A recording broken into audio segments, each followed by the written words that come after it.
What's up, guys? Welcome to my channel. I'm Jess and you're watching Keto Rewind. So welcome to week 38 of my keto journey. If you're new here, I put out weekly videos of my journey to lose 140 pounds using a ketogenic lifestyle and intermittent fasting. And I've been documenting it every single detail along the way since I started in February 11th, 2019. So I'm currently in month 8 of my journey, and it's a week 38 update. So let's get started. 2 things. 1, I'm not a doctor. I'm not a coach. I'm not a health professional. This channel is based off of my own experience and research and talking to my own doctor about my experience.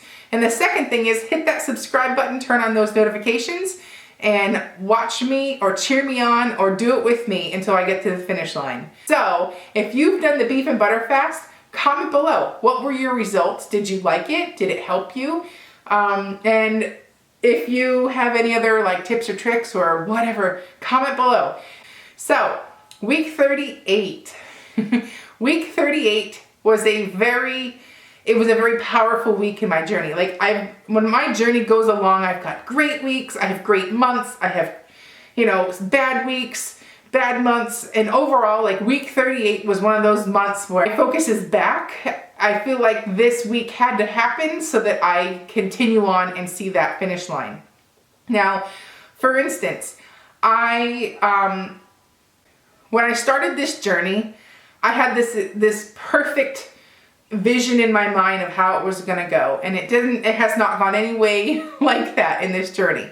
So I had to throw that out the window and then okay, so this is how it really is, and go along, and you get the goods with the bads. And I've been very truthful on this channel. Not every week I have gains. Not every weeks I have losses.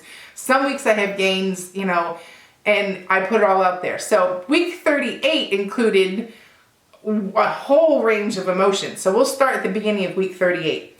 So every once in a while you come across something that just gives you that wind back into your sail.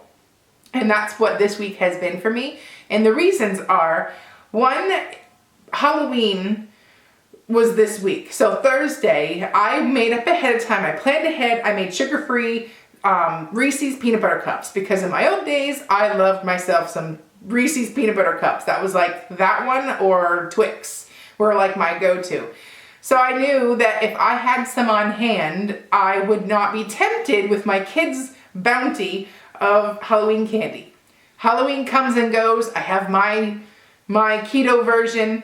2 thumbs up there. Friday, it's tempting because all in the house is all you see is Halloween candy, and so Friday it got hard. Saturday, it got the best of me. I had 8 pieces of Halloween candy, and then the scale goes pew. And it's and the worst part is it wasn't worth it. It didn't even taste how I remembered it, yet I still ate it. So whatever, I beat myself up about it on Saturday. I'm very critical of myself, my own journey, and disappointing people in my journey and all that stuff. But then I was like, you know what, whatever. Starting the beef and butter fast, move on. So I moved along. So I got my weight yesterday. I weighed in at 225. So that means I hadn't weighed in 2 weeks. If you follow this journey, I had a bad prior week too, and I didn't weigh myself. So it had been 2 weeks since I weighed, and I was up 3 pounds with the accumulation of that previous naughty week, and the Halloween candy resulted in 3-pound increase. So 225. That's my official starting weight of the beef and butter fast. Now, let's get to the good part, the fun part.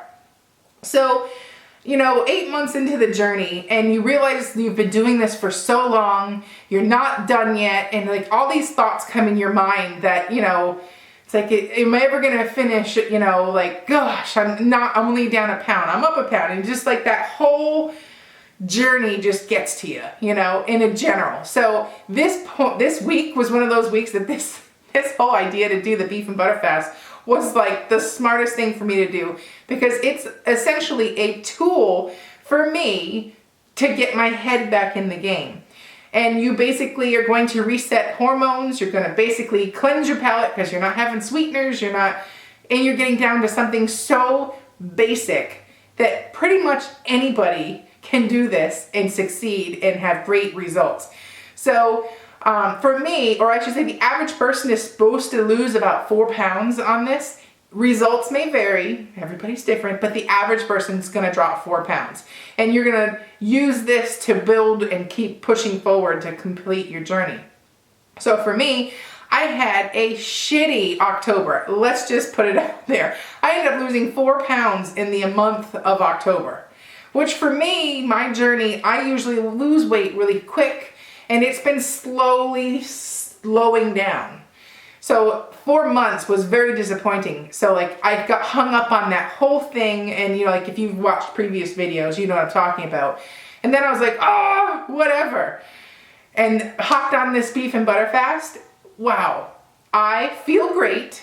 I'm back to being the old me. I've got wind in my sail and I can get to the finish line. You know, like this is something that refocused my attitude, and I highly suggest it. And it's so simple that pretty much anybody is gonna rock this. So you can customize it to what you do. I will post a link down below for the specifics. It's not my diet, but you can check out the link below. Her name's Jennifer, that originally came up with the beef and butter fast, and then Dr. Boz has her thoughts on it. So those links will be below. I'm not gonna talk about the science of it other than it helps those hormones that help keep the cravings down. It helps reset everything.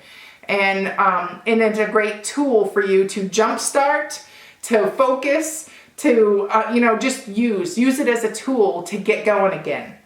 Because sometimes when the wind gets blown out of your sail and you're just at that crossroads where like you're getting discouraged, something like this pops along and it just gets you there. And this is when you find your true strength, where you're not giving up and you're just doing something different and just getting it done.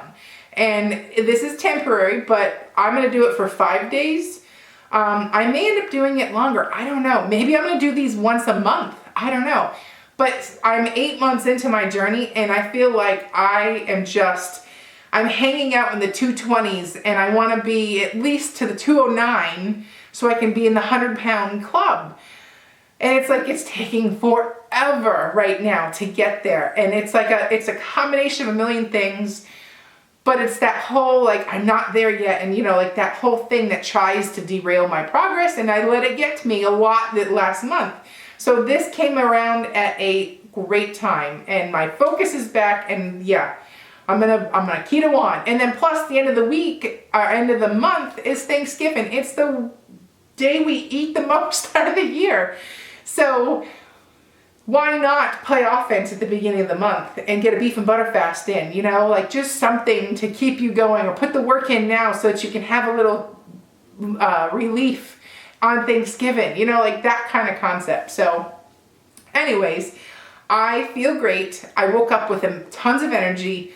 I'm in the flushing mode right now.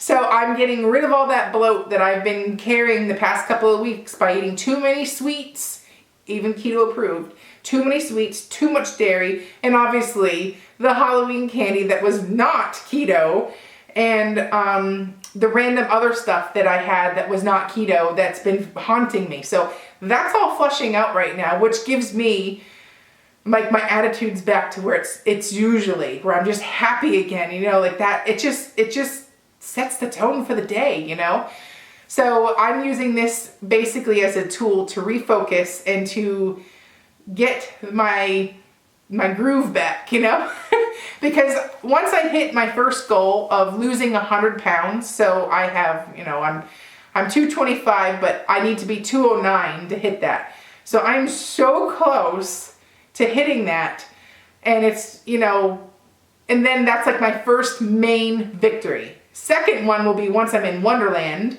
which is basically you weigh 199 or less. That makes you in Wonderland. I'll spell that right here.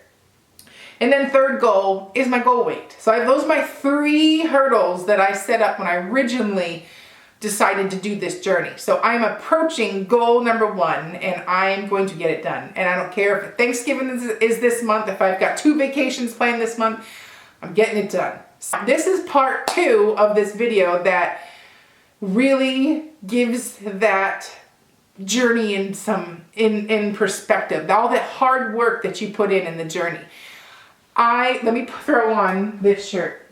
So I'm going to insert right here the before picture of this same exact sweatshirt. And when you're getting discouraged or you're getting like you just need some weight loss motivation, go back to your old photos, take measurements, and find these gems that you have in your phone. So basically, this sweatshirt, so basically, look at this before picture. The sweatshirt was tight. It's something that's supposed to be loose and baggy. It was tight around my belly. There was no excess. Like, it was completely filled out. And when I say completely filled out, my hips when I started were 60 inches circumference all the way around. So myself being 5'8", I wasn't too far from being as wide as I was tall. So I mean, I was like 8 inches away here from being that. So now today, my hips are 46 inches around, which is 14 inches just off my hip. So find these old photos in your phone, find them on your computer, have someone take one if you are just starting. Don't forget to take these photos, because when you get to my part of the journey, 8 months in, you're gonna need a lifeline from your old self so that you can thank that old self for caring, for putting in the hard work. So here, let me show you. Here is month 8 into a keto journey, that same sweatshirt. That used to fit here on me because I needed the room for the belly. Now, it's a tunic length sweatshirt. You know, isn't that crazy? And then here, that used to be filled out. That was filled out with belly, yes. And now, it's a great, you know, around the house. I don't know if I'd wear it quite so much in public. I don't know, but it's super comfy now, and it's giant, and it's one of those pullovers that I wish fit me like this back then. So obviously the leggings are a different pair because I can't wear 3X leggings anymore physically, but my leggings now are a size large. But this was a 2X sweatshirt, and now it fits. I'm like a large now, so now it fits the way I want it, nice and big and baggy. A little too baggy in the sleeves, but it's cuffed, so it I can get away with it. But just the fact that now it feels like it's giving me that warm hug that I need in my journey right now, to remember why I started to do this in the first place, why I changed my life, why I make the sacrifices, why I push through every loss, every gain, every hiccup along the way. I remember, and this sweatshirt is signifying that to me, because now it's given me that warm hug to say, hey, great job, keep going. So yeah, so for instance, if you need something to give you some weight loss motivation, dig through your phone. I found this picture randomly like 2 days ago, and I'm like, oh boy, you know. And it wasn't even like my worst photo, and it's still just to show you the before and after is absolutely crazy. So I hope that gives you a little bit of wind back into your sail, and I will see you at the next video. Oh, and if you're curious of what scale I use, I have a little clip of my scale. I'm getting a lot of questions about the scales that I use, so I'm going to end with this clip, and if you want those scales, the links are below. I will see you at the next video. I'm Jess. So here's my 2 favorite scales that I use. This one you literally just step on and you get a weight. Pretty straightforward, and it has a very nice low profile. Like, it's significantly shorter than the one next to it. A low profile, so it will slide underneath a vanity or something so you can store it out of sight. And then it's nice and this is like all flat so you can step and get an accurate reading. And that's the main scale you see in all of my videos. I recently got this one by, let's see, E-Tech City. Sorry. And this one has the sensors so that you can get more measurements. Now, obviously, you take those measurements with a grain of salt. They're not accurate, but they could be a good guideline for you to use. So I like having both options, and I like to see those numbers and trends go down. So yeah, these are both great, and I have links to them below if you want to know the scale that I use.